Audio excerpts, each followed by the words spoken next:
Hey, good evening and welcome to Modeling Railroad Live. I'm your host, Bill Graham, tonight on Who's Big Bill Talking To.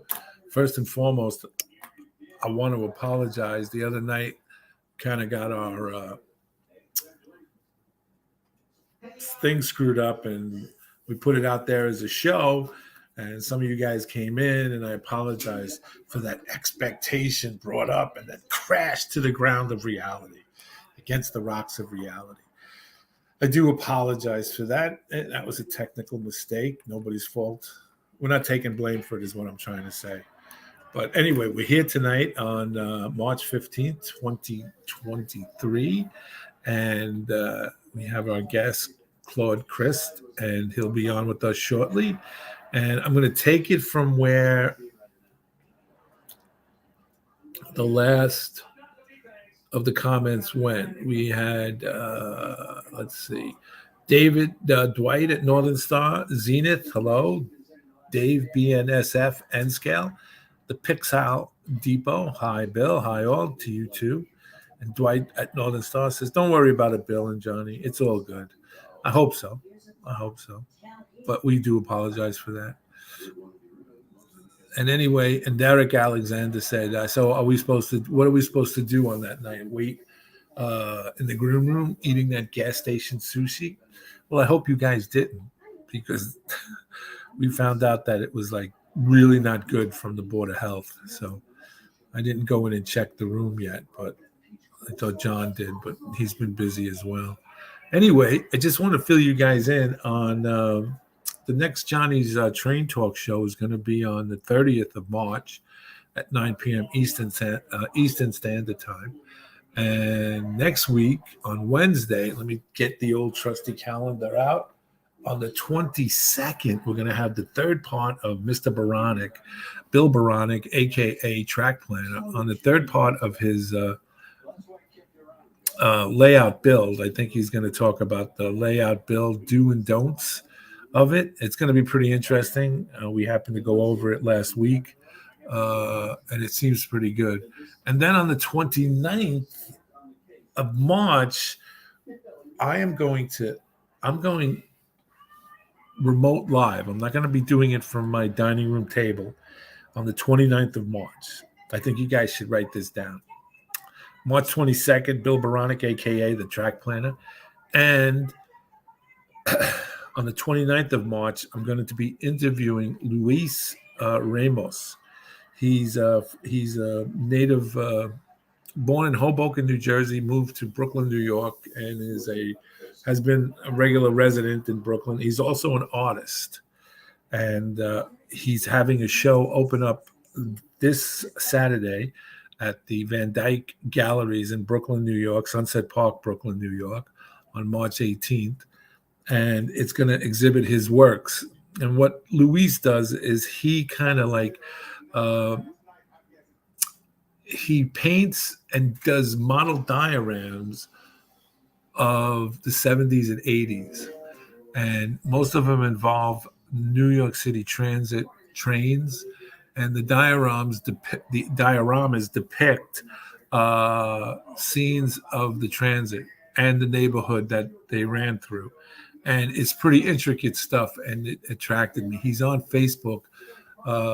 His full Facebook name is Luis Inca, I-N-C-A, Ramos. And we're going to be doing, on March 29th, I'm going to be interviewing him at the gallery where his show is being exhibited.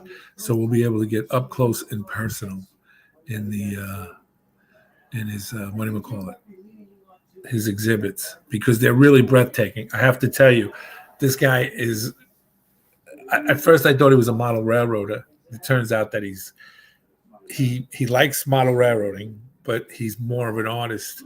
He was a graffiti artist back in the 70s. In fact, there's a documentary out there with him as one of the leading graffiti artists. He has a T-shirt that says, I am an ex-vandal. So, or I am a vandal. So, but he turned that graffiti work into a work of art, because now he's has his own show, and he's pretty excited about us doing this interview and the renaissance of art and the way he does it, urban. I would call it urban art, and it's look good. So that's March 29th with Luis Ramos. It will be the first time I'm out doing a remote interview. It would be nice to do like now with Claude, but he's all the way out in Omaha. Or any of you guys, I'd love to go to your house and in your layout room and do a live interview from there. But unfortunately, travel constraints and everything else. But that's what we're going to do. So March 29th, the Luis Ramos will be our guest, and we'll be coming live from the Thomas Van Dyke Gallery in Brooklyn, New York. So we're looking forward to doing that. And what else is there on my agenda and thing? That's about it. Any input, and stuff like that. Let's see who we got on the. We got Grandpa Rails. John, how are you? M&M Rails. Hey, buddy, what's up? Dave BNSF. N-Scale is in the house. Hey, Dave. Pixel Depot. Grandpa Rails. Dwight of Northern Star is in the house. Well, welcome, guys. Greatly appreciate you joining us. And I think without further ado, we're going to bring on Claude. Claude, how are you, sir? Thank you so much for being on the show tonight. I'm good. How are you doing? I'm well. I think congratulations are order. You reached a 300 subscribership on your YouTube channel. Is that correct? Just recently.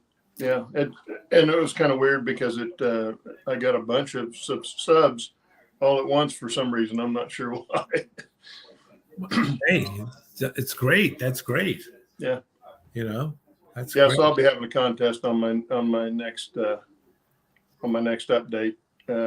If you want to get in on that contest, go to my channel, go to the last video that's up, and just leave a comment. And whoever leaves a comment in there we'll just draw a name from the hat of all the people that leave a comment. So nice and easy.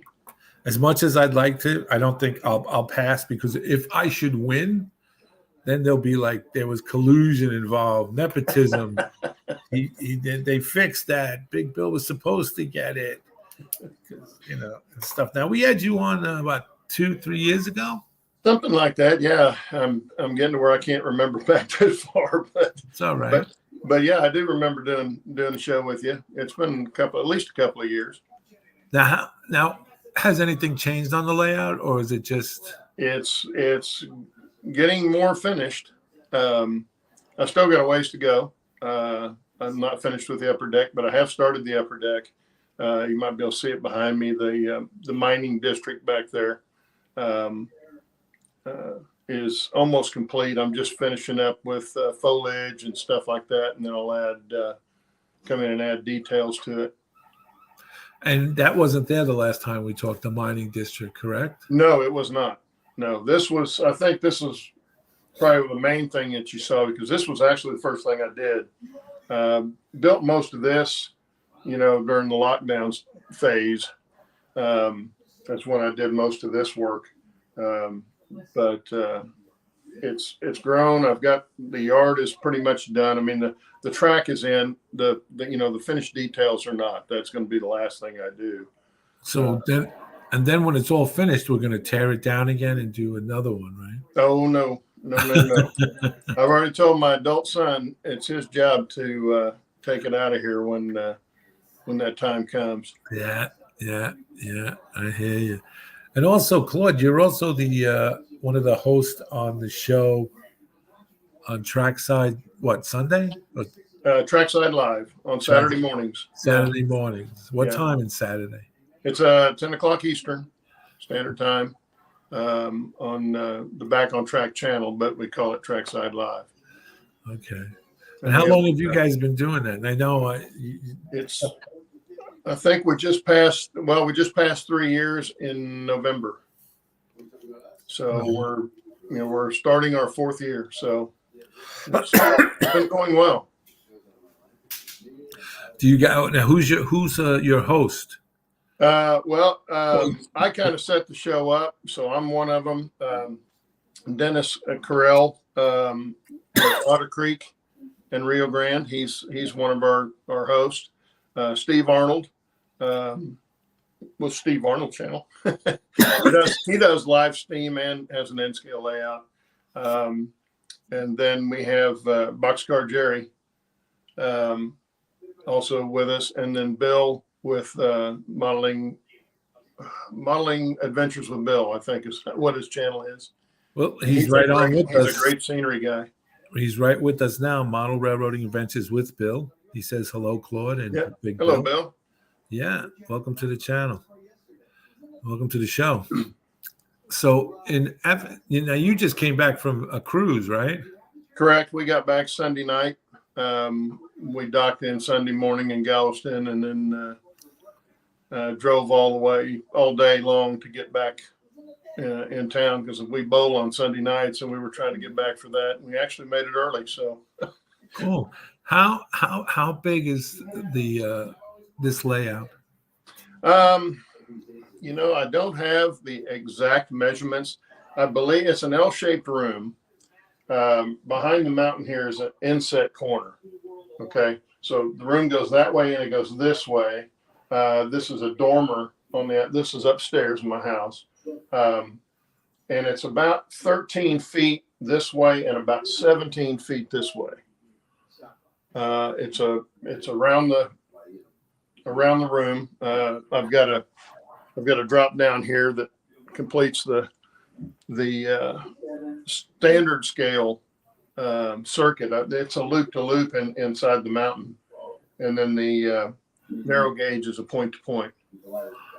Oh, so you have HO? I have HO and HON3. Oh, okay. And they run on two separate tracks? No, they run on the same track. Oh, okay. I mean, the gauges. Of course, you have dual gauge right here where they cross each other. There's dual gauge track there, but the yard here in the roundhouse and the turntable are all narrow gauge. The standard gauge is strictly a loop, high loop, and then a lower loop underneath the mountain here that I can set up, and I've got it set up with automatic turnouts on each side of the reversing loops, so that I can turn the standard gauge on and just let it run, and then switch around it with the narrow gauge. Now, is this layout, the track plan, was that something you came up with, or was it something you got and you just incorporated it? No, this is something that I came up with. I had started to build one with a loop on each end and not have it circle all the way around, and it just wasn't doing what I wanted to do. So before I got too far into it, I dismantled that and started doing what I'm doing now. And this is actually, like I say, it's a loop over a loop, and then a reversing loop over a reversing loop, and then it goes all the way around the entire room with the standard gauge. The narrow gauge doesn't do that. It goes in, crosses the standard gauge, and comes up through the mountain in helix, comes up to the top. Has a Y. It goes off both ways. One side to the mining district, and the other side will be a town over the top of the yard on this side. Right. That's pretty good. That's pretty interesting. So you built the layout itself? Yes. Excuse me. I think I'm getting a cold. Usually happens when you come back from vacation. Yeah, unfortunately. Yes, I've done all of it. My son helped me with a little bit of the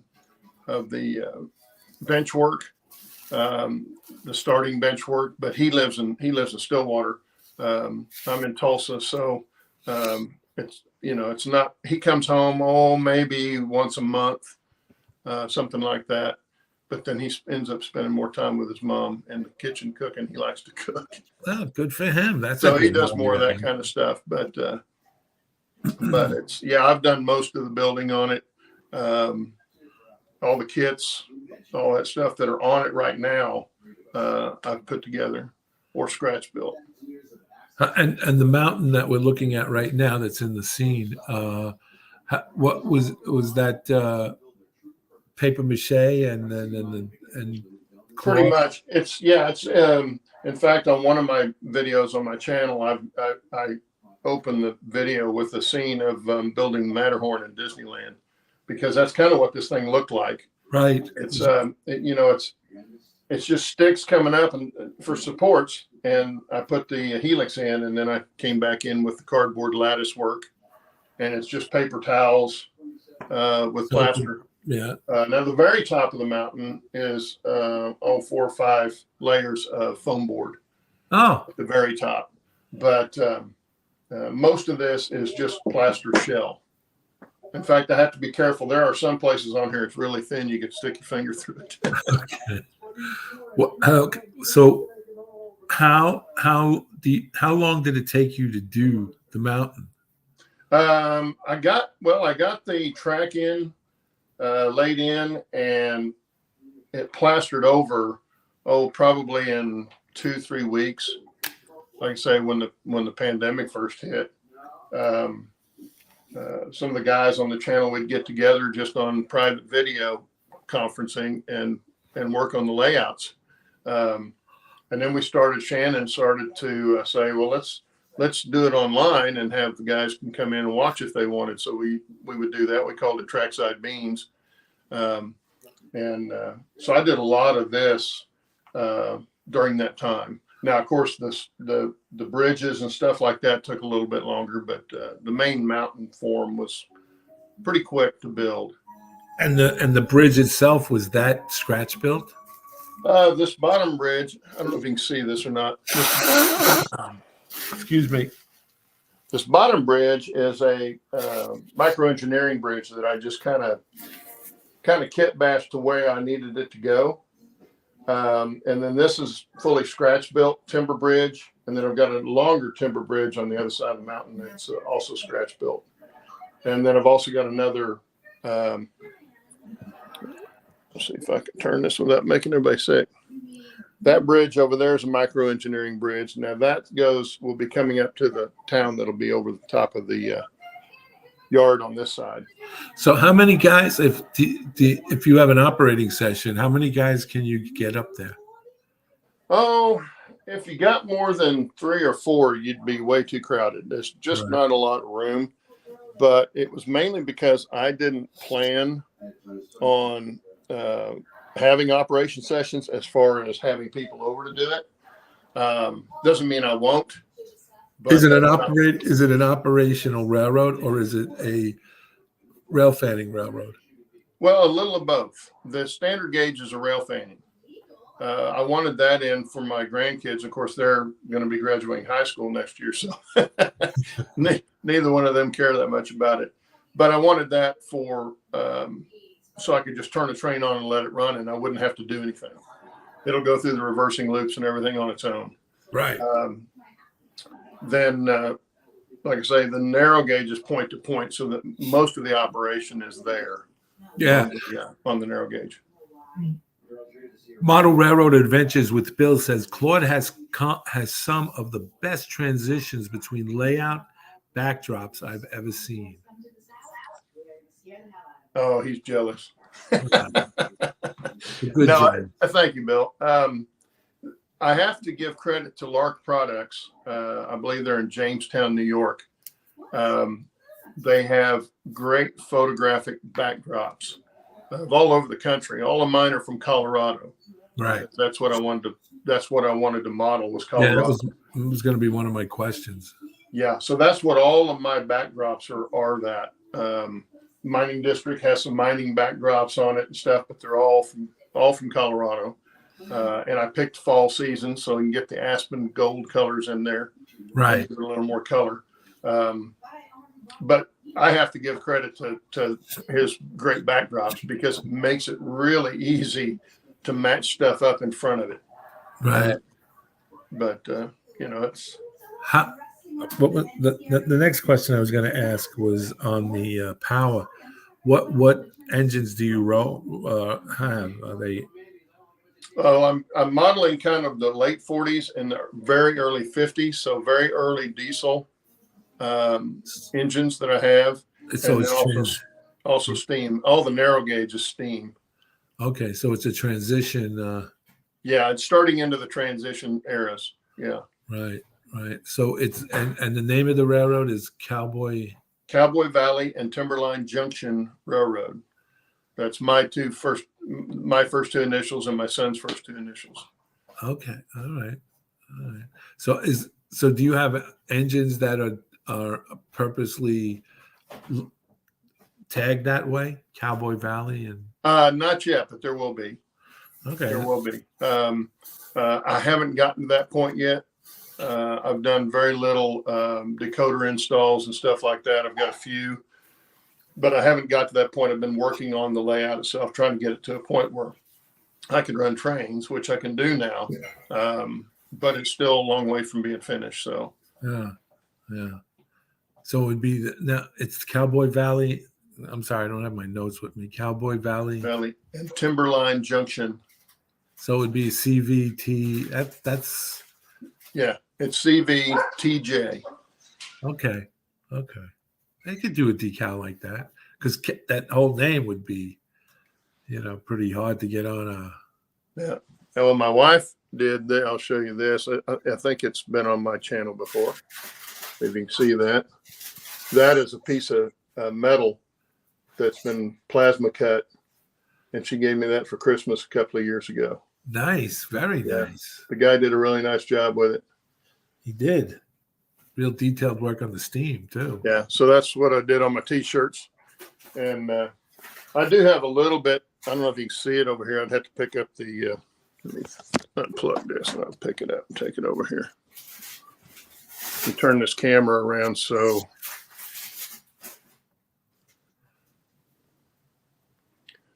one thing I don't like about StreamYard is the way they turn their camera around.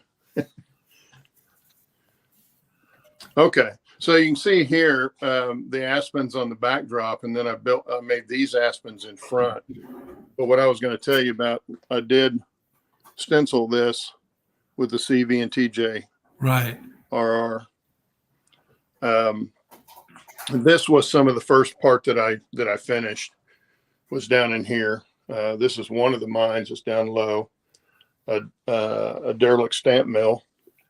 And I do have lights under there. I apologize for the lighting because I haven't got all the balance in yet and done all that yet. But it will be lit much better than it is now. Oh, it looks very good right now. And then this trestle is also scratch built. And this is where the narrow gauge comes into the mountain and starts up the helix. And then around this way is the top of the helix. This is the summit, comes out into this Y. And the far away will go to the town over the yard. And then this is the mining district. This right here will be a tram set up right here. See the towers. A working tram? The top building. Yeah, it'll be tram buckets, ore buckets. Nice. And they'll bring them down to this building and then out on the rail to the tipple so they can be loaded up. There's some of Bill's style trees right there. I really like these, Bill. I'm glad you did those. This is another one of the mines. Most of these are Campbell kits. Right. Not all of them, but I really like Campbell kits. But I think what Bill was talking about as far as the transition, and I'm sorry again for the lighting, it's really bad over in this corner. Trying to make the transition from one backdrop to another, you got to do something. And so you just kind of look at the background and see, well, I can put this in or I can put that in and it'll match up pretty well. Anyway, the narrow gauge would come around through a rock tunnel on this side and then through a switchback here. And on the silver building is a little coal mine. We have the mining supply and station for the area. Right there, that's a Campbell kit. And then this is also a Campbell kit, the Silver Spur mine. That's very good. Very I nice. didn't really mean for it to have the mine in the back up here, but it worked out really well because when you get it from this side right here, it really gives it some depth. Yeah, absolutely. Absolutely. So it came out really nice like that. I can see where Bill from about the transition, because when you're going back in that big rock formation and then you go back to the center of that, uh, to the center, you'll have that rock on the background and then it coincides with the rock on the left, you know? Yeah. And Well, so- it's like you've got the greenery on the backdrop, and the trick is to bring a little greenery, the same color, in and put on the layout itself. yes, like so it And meshes into one, like yeah, the it transition. starts to tie together that way. Yeah, that's pretty cool. That's really cool. And below it here, you can see the start of, this is the bottom loop right here. And then this other track right here goes off into a small staging yard back this direction, and it's back under there. But this rock right here, all this technique is stuff that Bill showed on his channel. And I liked it. And I wanted something a little bit different in this area. And so I didn't do as good a job as he does with it, but it looks really good. I think I get a lot of people that see it comment on that. How did you, now the rock formation that we're seeing, what is that? Is that plaster cloth over the frame, or did you? This is actually, it's plaster over foam board. This piece right here is actually removable, so I can get to the turnouts that go back into the staging yard. And I don't have the fascia board on here yet. Right. But you can see how I made that with just the foam board there, and then that I can lift off if I ever need to. Right. And what kind of track did you use? Did you hand lay track, or is this all of the track on the bottom, both the standard scale and the narrow scale on the bottom of the bottom level is all hand laid, except for the helix inside the mountain. That's flex track. Now up here on top, all this is fast tracks turnouts that I built, but I used micro engineering flex track up here. I got a really good deal on some flex track about a year and a half ago, and I mean, I almost feel like I stole it from the guy, but that's what the bid was, and I got it for that. But all of this is all flex track up here. Some of that going that direction is hand laid, but I'm not going to hand lay anymore on top. You just can't tell the difference that much. Yeah. I hear you. It looks really great. But then I've got the slaughterhouse down here, and up there again, I apologize for the lighting. It's not very good down here, but I have to tell you, Claude, that everything that's on your layout is so politically incorrect. Oh yeah. Well, it was back then, Yeah, well, hey, I'm all for burning coal and slaughterhouses. I love. Yeah, and this is a couple of Campbell cattle yard kits that I kind of bashed together and made them fit the space that I had. So I've got the narrow gauge comes around this side, is the older part of the cattle pens, and then the standard gauge is the newer side. And of course they take them into the slaughterhouse, and they come out this side over here. And so I've got the standard gauge and the narrow gauge can pick up beef in the reefers. They were burning coal and we're slaughtering cows. One of the things that I really liked on the layout, I don't know if you can see the barbed wire fence. Yes. That's Woodland Scenics.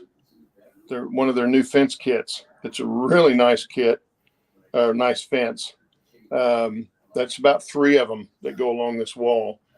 And this scene right here is South Park in Colorado, which is between Pikes Peak and the Rio Grande River, Nice. where the Rio Grande It starts. gives it a nice. Not the Rio Grande. I'm sorry, the Arkansas River.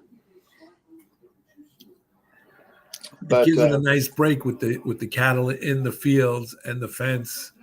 Yeah, it looked pretty good before I put the fence on there, but once I put the fence on there, it really tied it together. And that fence is right up against the backdrop. Right. I had a friend of mine thought that was part of the backdrop. Human City Junction, Heath says, I did not realize how far along Claude's layout is. I remember when he was adding 100 pounds of plaster to his mountain. Yeah, that was a couple of years ago. Actually, 3 years ago. No, almost 3 years ago. That's where the drop down comes, and then it goes into the. Yes, this is the drop down that I've got on here, and of course, then it comes off over here for man. I'm not doing this very well. Comes off with the narrow gauge on this side. Standard gauge also here. Now this turnout doesn't have any moving points on it. Right. So all the standard gauge goes left, all the narrow gauge goes right. There's about 3 turnouts on the layout that are like that. And then these are dual gauge turnouts. So either narrow gauge or standard gauge can go over them. Right. What made you decide to go with two, the narrow gauge and the standard gauge? Well, I love the narrow gauge. If you ever get to Colorado and northern New Mexico, you've got to go do the narrow gauge trains. And if you want to do them behind cold trains, you're going to have to do them pretty quick. Right. Because they're changing them over to oil. Durango and Silverton's already gone to let me change this camera back.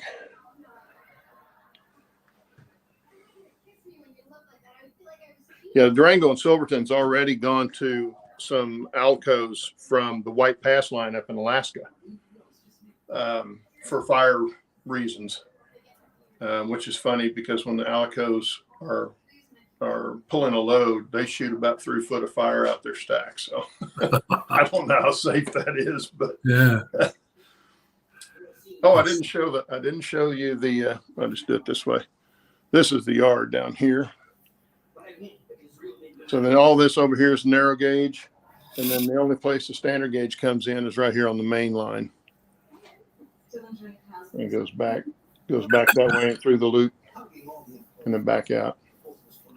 So how do you get into where the helix is? Right down here. So I just get down. That's what that pad's there for, and I can get in there, and I can actually sit on a stool in there. So if I ever have to get in there, it's not too uncomfortable once I get in there and sit down. No, the older we get, the harder. You always have to have a plan on how to get up. Exactly. You know. Let's see. Heath wants to know. Human City Junction wants to know: is your layout built for rail fanning and or operations, or both? Both. Yeah. The narrow gauge is more the operation. The standard gauge is more the rail fanning. At least that was the intent when I started it, and that's the way I did the track plan. Because, like I say, the standard gauge is loop to loop, and the narrow gauge is point to point. Yeah, I just want to take a minute here to do a big shout out and plug. Human City Junction, Heath has him, and I don't know who else has put out a newsletter, a new club of guys, and you'll have to stop typing here, Heath, to explain it, but he's put out a newsletter of Manhattan, guys that live in Manhattan and New York City themselves who do model railroading.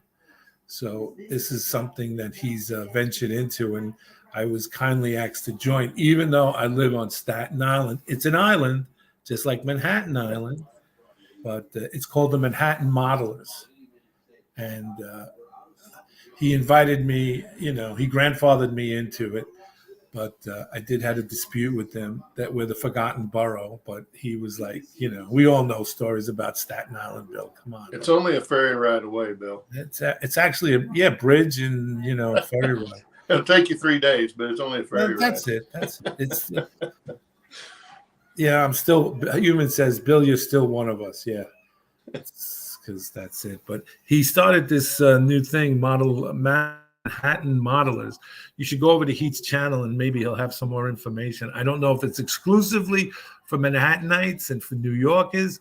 We'll have to figure that out. But it's something, even if you couldn't join because of the restrictions, it's still something to get, because it's interesting to see. The first newsletter came out and I read it and I thought it was very well done and put together. So that's my shout out to Human City Junction and to Heath and the Manhattan Modelers. So go check it out, Yeah, Heath does good work. He does. And it's good point. He says it's for anyone that models with space constraints. There you go. You know? So important in New York. Yeah, it is. It is. It's surprising how many times you run across somebody who models and you see them practically every day, but never really. That happened to me in a couple of last year after the pandemic had ended and we were allowed to meet. They had a NMRA Easton, which encompasses Staten Island and New Jersey, up in North New Jersey. And I went, and then afterwards they had a tour of layouts. And I went to the one guy, he lives about, I'm pointing this way, he lives about 4 blocks over. And he's got the Western Pennsylvania Railroad that runs in between Pennsylvania and Ohio and comes back. It's steam, all steam. And I would see this guy like every morning in Dunkin' Donuts, and we would talk. I'd say, good morning, how you doing? Oh, you go to work, that, like that. Then when I saw the guy and the guy recognized me, I said, I never knew you were a model railroad, and he says, yeah. I said, I live like right around the corner from you. But it turned out that he was a private guy. He didn't really want anybody in his house. And, so he was reluctant to do this tour, but he did it, because part of his ego wanted to get stroked, I guess. He wanted people to see what he did. And he did really. He had steel bridges. I mean, he really did a great job on this. Let's see. Human City Junction, so like everyone else. Then he asked, let's see. It was a question he asked that I wanted to get to because it had, I hate my mind. How many minds are on your layout? He asked. There is a contest I want to enter, and I need to know the answer. Oh, well, that contest is over. Okay. There's 6 on it. Oh, okay. One of them is down on the lower level. The other 5 are up on the new part. No, but the contest I'm going to have is for the 300 subs. Just go to the last video on my channel and leave a comment, and you'll get entered that way. Okay. All right. Good. So what is the best thing that you like about this build that you did? Just working on it, building all the kits. I love working with my hands. I used to fly RC airplanes and build them, big ones. And I got out of that and had to have something else to do. In fact, I told my wife we'd gone to Colorado a few years ago, and I told her if I ever got out of flying airplanes, I'd start the trains again. So, did you early in your, did your dad do model railroading? No, my dad didn't, but he's kind of the reason I got interested in it in the first place. He took me to the Pomona County Fair when we lived in California. We lived up above Cajon Pass, and he took me down there for the fair one time. And they must have had a club at the fairgrounds because they had this giant table. I mean, it was huge, of the Sierra Nevada range, and they had like 3 different gauges on this thing. And of course, I just fell in love with all the miniature stuff. Right. So I was enthralled with that as a 5 or 6 year old, however old I was. So I've always been interested. And then in high school, I had a 4x12 table in my bedroom at home. which took up all the space except for the bed and the dresser. The essentials. Yeah, and then I got married, and I started to do an in scale, and the kids came along, and it just time and money goes out the window. So I kind of sold all that stuff, most of it, and never really thought about it again. And my son said, we ought to do a layout together. And this is after I had stopped flying, so flying the models. Yeah, Heath wants to know, did you experience more crashes in RC planes than you trying to run trains? Well, the train crashes are a lot easier to repair. Yeah, I know that. But we had a saying when you're flying RC airplanes, there are those that have and those that will. Yeah. If you fly them long enough, they'll end up hitting the ground. Yeah, absolutely. I had one airplane, and I didn't actually build it. It was my friends built it. I flew it all the time, but it's probably now about 13 years old.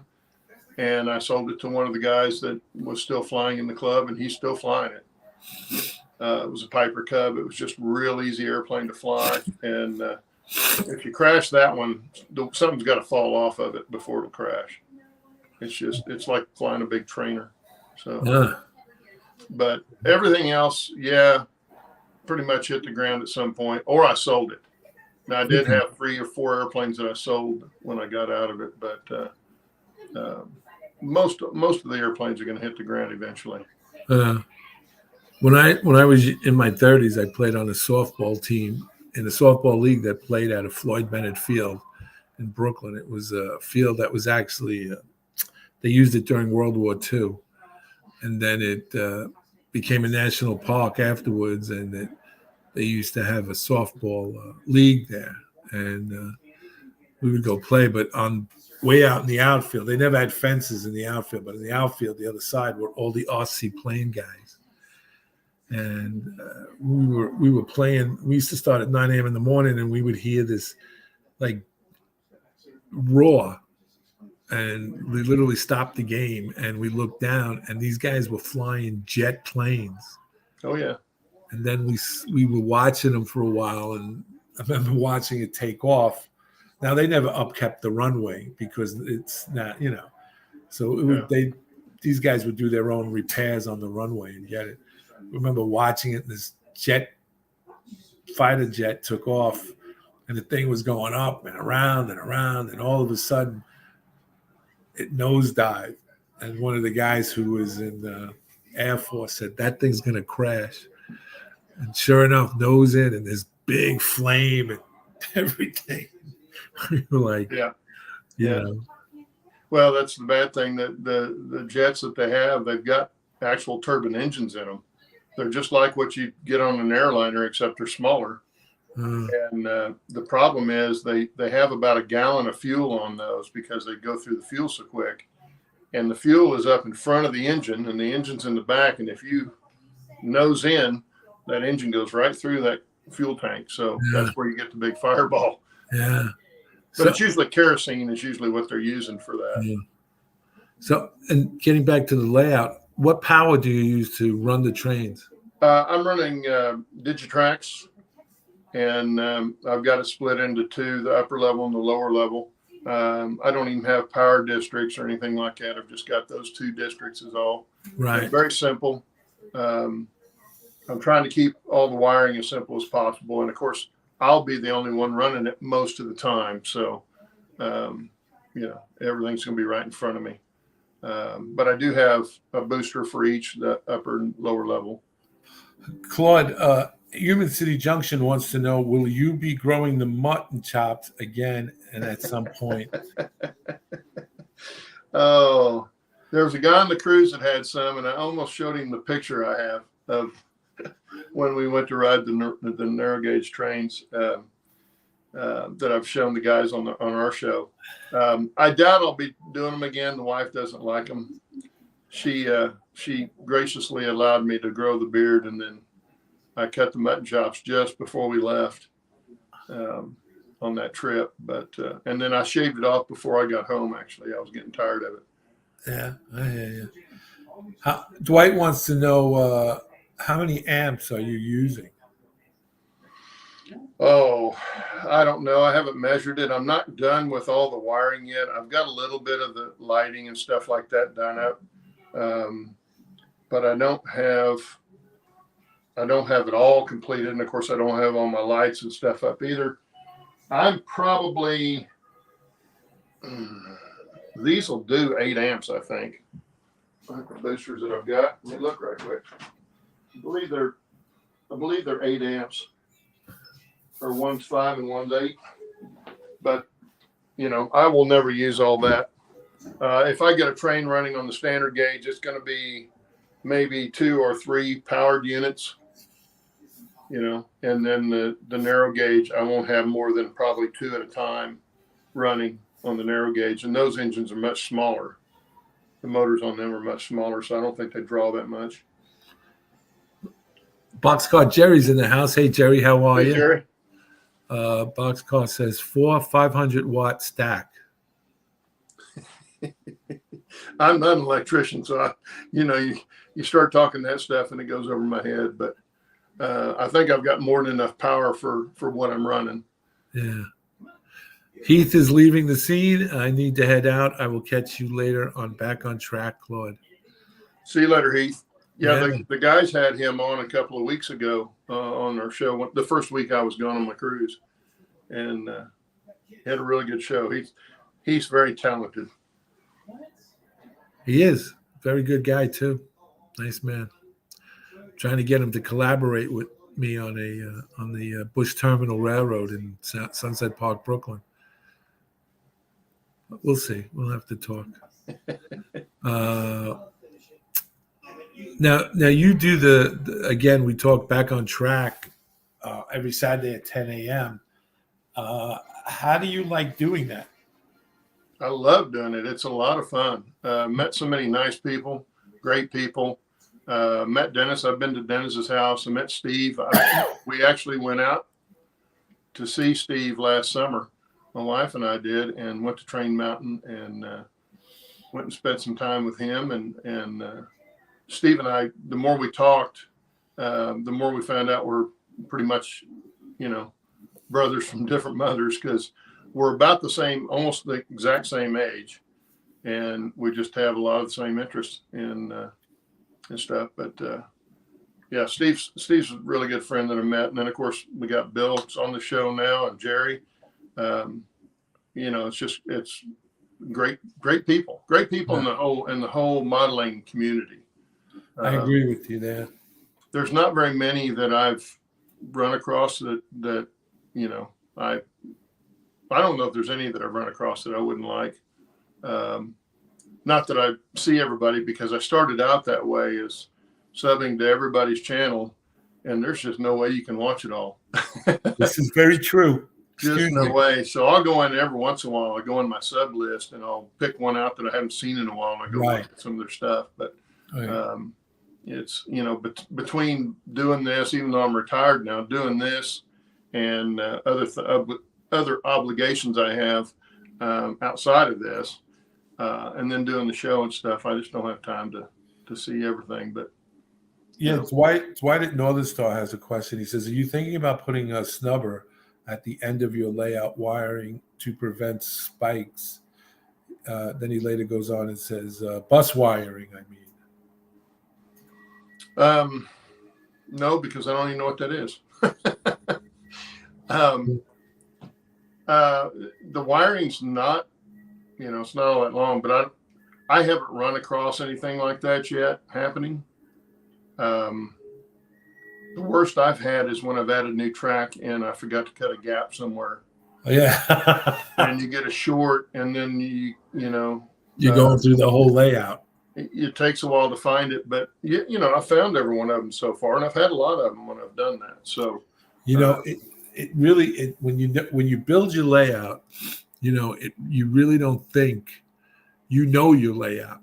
You know what I'm saying? Like, you build it and you're going along, but you don't really think your layout, and then all of a sudden something happens, and you're like, wait a minute, let me backtrack to what I did last.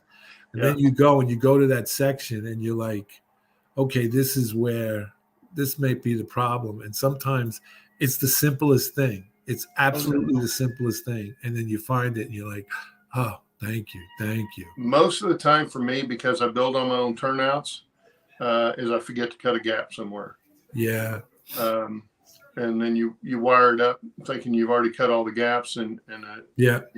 but that's the first thing I do is I go over the turnouts. I've gone over turnouts that I know were running well and go through there with a piece of 3x5 card or something and clean the gaps out. Right. Sometimes they'll get material in between there and it'll jump across. Right.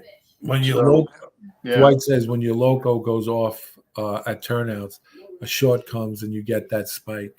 Yeah. Oh, okay. Okay. I remember, well, when I had the layout in the bedroom, my pastor's family and his girls would come over and they'd ask to go in and play in the train room. And I never had a rule like, okay, girls, don't do this, don't do that. In fact, I had an old Bachman train set I would take out before they came so they can run it because they used to like to run it very, very fast. And they used to like when it crashed. Oh, yeah. So they would get bored with that in about 5 minutes and they just like to sit and play under the layout. So I remember I would let them go in. And again, my attitude was like, hey, just be careful. The things that were important, engines and rolling stuff, I would take off and put away so they wouldn't have access to it. But what happened was after they would leave and the next day or two, I'd go in the layout to run trains or to play with trains, the system wouldn't work. I remember turning the switch on and the lights and everything lit up. So I knew it was getting power. But when I went to run a train, I have NCE. It was like coming up error.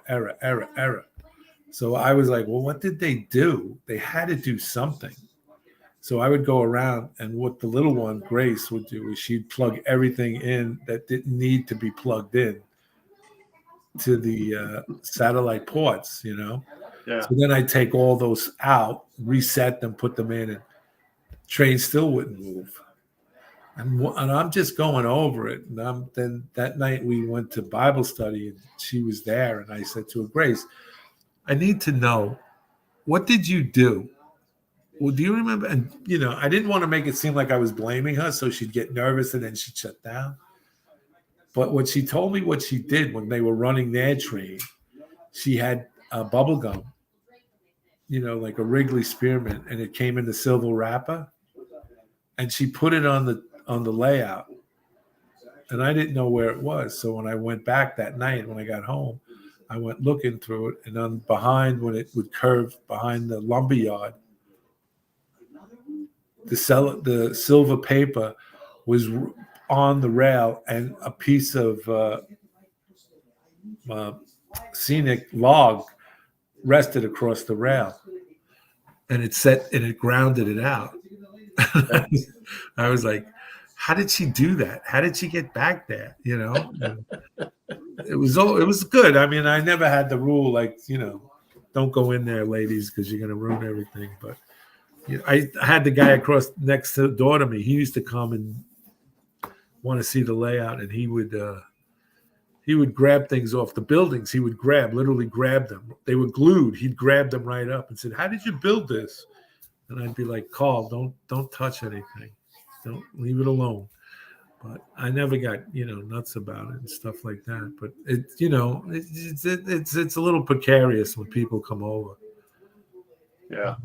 The adults know better. The adults that I've come in, they, it's almost like they put their hands behind their back and they'll look, they know they don't want to touch anything because they know it's fragile. But I'm not too crazy about it. I mean, I still set stuff on the layout while I'm working.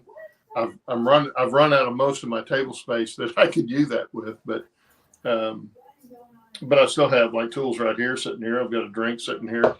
I don't worry too much about that kind of stuff. But the small fragile detail stuff, I worry about that, but I don't have most of it on the layout yet. Right. So what's the I wouldn't say the worst thing, but what's the thing that you really, really, really don't like to do, but you have to do it? Crawl into the layout. Yeah. I hear that. Yeah. Yeah, at my age with my back and knees and stuff, that's the hardest thing. That's the one thing I don't like doing. I thought it was going to be painting stuff like the mountain stuff, the rocks and stuff, but I found out that's one of the easiest things there is to do. That's, to me, that's therapeutical. Yeah, it's really strange with the rock castings and stuff, and I've watched numerous videos on guys that do it, and they all do a great job. And I do mine just opposite. Most of them start with the lighter stuff and go darker. My first coat is usually the gray that's on here. That's usually the first thing. But I also hold a paper towel with me, and I'm using craft paint, and lots of water. And so I'll paint on there. If it gets too much, I'll blot it off. And I found out that that's the best way to get a really natural look. And then you can go with any other colors like the red. This is burnt sienna. I go with some greens. If I've got some water areas like this, I'll take a green and go in there, to kind of give it a moss look. Yeah. That kind of thing. But I was really worried about painting it. And I just started. And once I started, I found out, no, that's one of the easiest things to do. So now I kind of look forward to painting rocks and stuff. Right. But I'm getting to the point where I don't have many more to go. I'll have one more small hill over here that'll have a tunnel going through it, coming from that bridge over to the town that's going to be up here. But most of the rock work is done on the way up. I have a lot of trees to build. Most of these are woodland scenics, but you saw the ones that back here that are a little fuller, and those are the ones that I got the technique from Bill. Yeah. Real easy technique to use. When I started getting into weathering boxcars and stuff, I was heavy-handed. I was very heavy-handed. I'd make them look very grimy and dark. Then I remember talking to Ralph Renzetti, the Mudfather, and we had a private video thing, and he would encourage me. He says, "They're not that it's bad, Bill, but it's really unrealistic. You don't see that kind of weathering on trains. What you want to go for is the dust and the grime and the rust." So I worked on it. But then after you do it, you find it to be very therapeutic, I would say. I would always say that. I always remember when anything was going on in my family or in my house or something, and it wasn't major. It was just, like, what are we going to have for dinner? And you'd be like that old age, what do you want for dinner? I don't know. What do you want? I don't care. You feel like pizza? Nah, not really. You kind of go into the train room and you start working on something. Then you come out and you say, how about macaroni and, sausage? And she's like, oh, yeah, that's it. Or you go in there and you're having an argument with your sister or sibling or your wife even, and you're like, you remember we were talking about, maybe we should do it, I always seem to come out of it like, it's like, you just get lost in the hobby and, your wife says, what'd you do in there? And you go, nothing. And then she goes in and she sees a landscape mountain, Yeah. Yeah. My wife, when I told her I was going to build this up here, this room was supposed to be our game room in our house. And we've got an outrageously large house. That we needed the space at the time we built it. But this room wasn't going to be finished off because we took the theater room, made that our game room. So this was just going to be an indoor storage area, which it still is. But there was a lot of space up here, and it was an irregular room, and it's not finished out. So I thought, well, I'll just build it up there. And I don't think she realized when I started what it was going to end up looking like. Yeah, but she really likes it now. Yeah. Yeah, my wife was the same way. When I retired from the transit, she was like, why don't you build a layout? So I said, sure, why not? So I built I had one back in the 80s and I tore it down because it really got too big. And we live in a 2-family on one side and 2-family on the other attached. And the girl upstairs was very gracious, but we shared the basement for laundry and stuff. And it just got overwhelming. So I decided to take that down. But when I retired, I built another one 4 by 16 feet. Excuse me. And that was good. But then I had to get rid of it because it was so dusty down there, and the humidity was. So when my son moved out, we were deciding what we were going to do to the room, and she said, "Well, why don't you build the layout?" And that's when the South Brooklyn became alive again. Yeah. And then, now it's been taken down after 215, 6, 7, 8, 19, 20. About 7 years I had it, but then I had to take it down because my son moved back in again. And I can't say I'm not going to lie and say, well, I don't miss it. I do miss it, but I don't miss. I'll tell you what I don't miss. I don't miss cleaning track. That was, if you were to call and say, Claude, and you say, Bill, we're taking our vacation and we're going to be in New York. Do you think it would be possible if I could come over? And I said, well, when you coming? And you'd be like, August.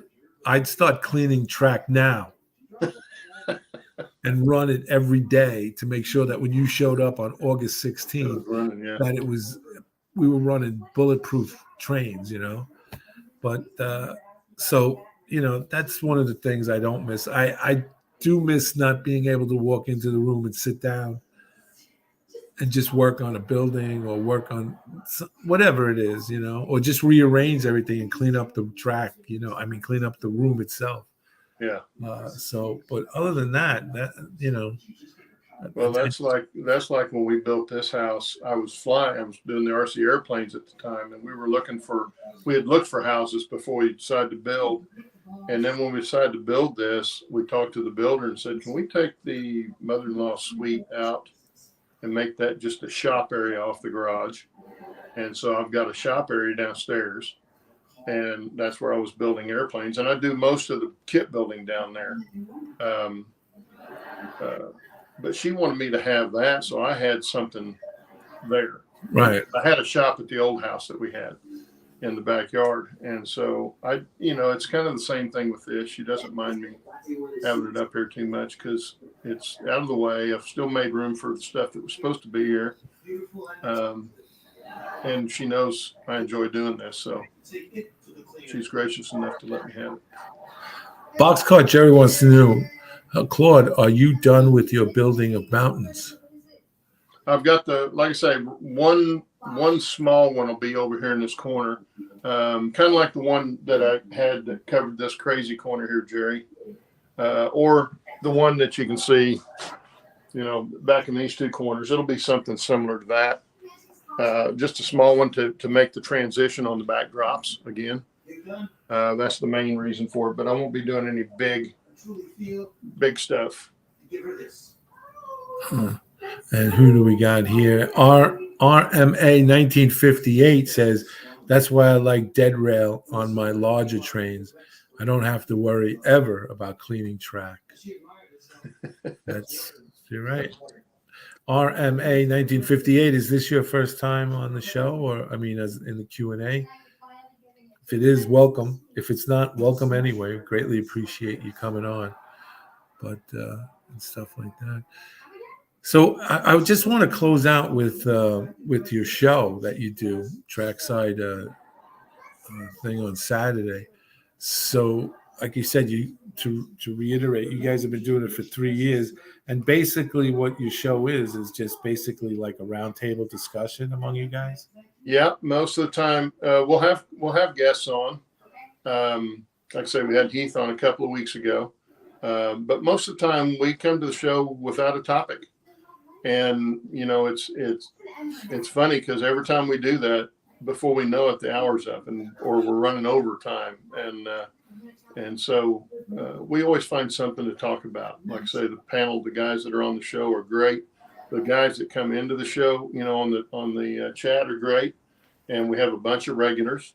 Been getting a bunch of new guys coming in, guys and women. We've got a mother-son group that comes in and is in our chat and participates. So it's a lot of fun. We do a lot of different kind of talking about stuff. That's good. That's very good.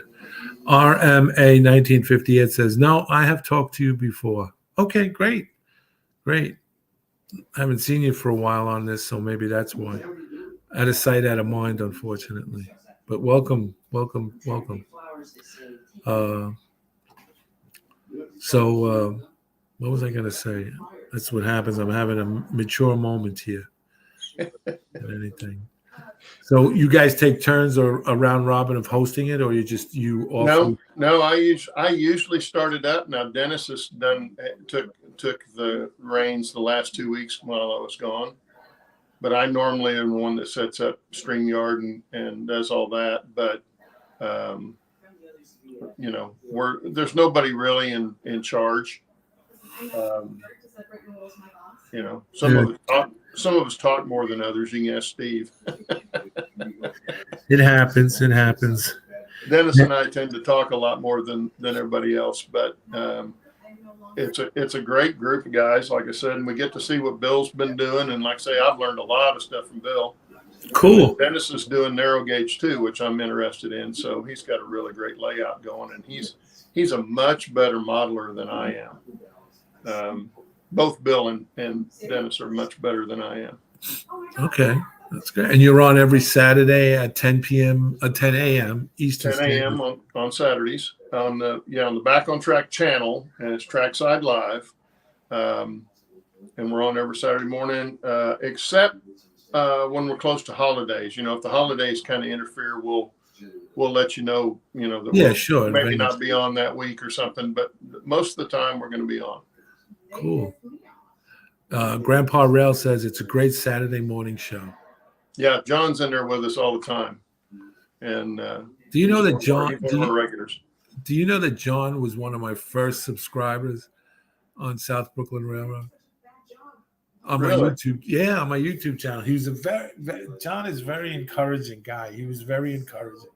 Yeah, it still is to this day, and he was very much, giving support, emotional. Really, when you start off, I always remember seeing that, and he was one of my first. He's one of the first guys to get the T-shirt I made up. If you still have that T-shirt. It was in the back. It was a circular thing, and it said South Brooklyn Railroad. And John, if you still have the T-shirt, look, and you'll see GSTK on it. It's initials, and I don't know if you ever noticed it, but the G, it's Go Serve the King. So I would put that on my T-shirts just to get the message across. But very, very nice guy. Very nice guy. Very enthusiastic and very encouraging man. And Boxcar Jerry says, "I have fun on the show." Yeah, Jerry actually asks some really good questions a lot of time. Especially when we're starting to get silly, he usually breaks in and asks a good question. He brings it or back. He finds one in chat. He brings it back. He brings it back. That's good. Yeah. Yeah.